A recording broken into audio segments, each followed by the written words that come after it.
Лидија Димова и тројца нејзини соработници од денеска се под истрага на обвинителството. Директорката на Националната агенција за европско образование се гони за измама на средства од ЕУ и злоупотреба на службената положба.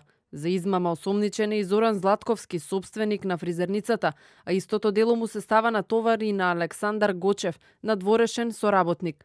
Благајничката во агенцијата, Ана Павлиду, се гони за несовесно работење. Се бараат мерки за да се обезбеди нивното присуство. Обвинителството му предложи на судот на осомничените да им определи мерки на предпазливост и тоа обврска да се вуваат повремено на определено службено лице или кај надлежен државен орган.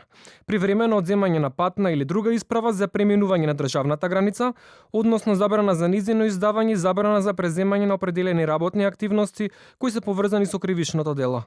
Бидејќи не се бара најстрогата мерка притвор, осомничените нема денеска да бидат повикани на распит во судот. Се очекува да дадат исказ од понеделник. Лидија Димова извесен период не одговара на новинарските прашања.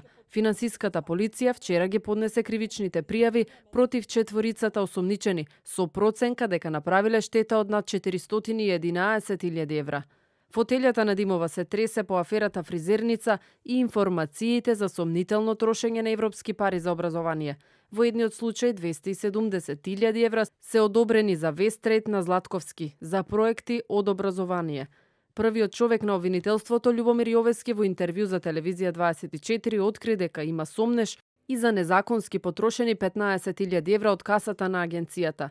Неофицијално поврзани се со фиктивни патувања. Додека Димова се соочува со кривичен прогон, паралелно се води и постапка за нејзино разрешување. Се чека одлука на управниот одбор по барањето и препораката од владата поради прекршување на етичкиот кодекс Димова да биде разрешена од функцијата.